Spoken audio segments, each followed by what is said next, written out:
সালের ব্যাচ। 1968 সালে আমি এসএসসি পরীক্ষা দিই। কি পরিমাণ দুষ্ট ছিলাম সেটা আপনারা বুঝতে পারছেন। 68 সালে না দিয়ে আমাদের সালে এসএসসি পাস করছি এবং যখন যুদ্ধ শুরু হয় তখন আমি রাজেন্দ্র কলেজে এইচএসসিতে পরীক্ষা দিই। তখন আমার বয়স 18+ বয়স। যাই হোক, আমি আমার কাহিনী বলার জন্য পরিস্থিতিটা বলার জন্য এখানে উপস্থিত হয়েছে।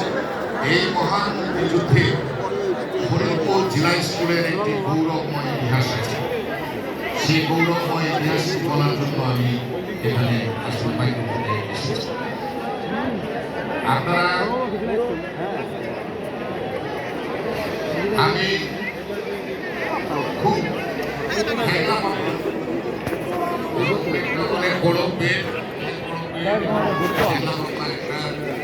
ছাত্র, লেখাপড়ায় খুব ভালো না, এই মাঝারি ভাবে লেখাপড়ায় কোনোরকম ভাবে পাস টাস করি।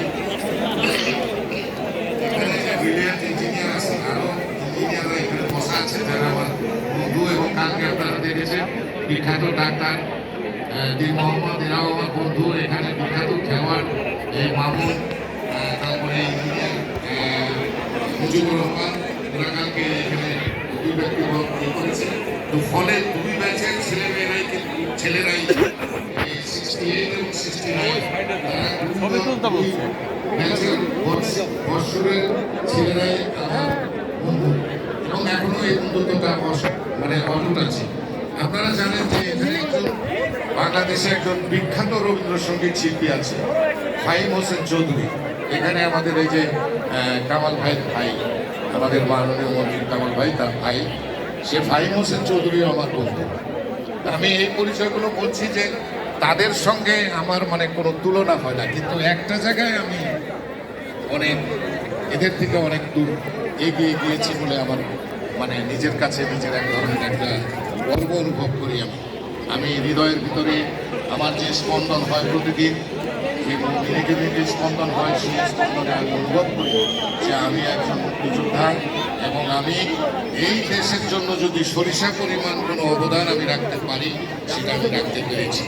তো যে কথা বলছিলাম যে এই যুদ্ধ শুরুর আগে 25শে মার্চ যখন ক্র্যাকডাউন হয়, এই ক্র্যাকডাউন হওয়ার পরে তৎকালীন এমপিরা, আমি যদি একটা সবার নাম বলতে চাই অনেক সময় লাগবে, তৎকালীন এমপিরা এবং ছাত্র সংগ্রাম পরিষদের নেতা, আমরা কালকে আপনারা দুজন ছাত্র সংগ্রাম পরিষদের নেতাকে দেখেছেন, কিন্তু তাদের কথা আপনারা জানেন না।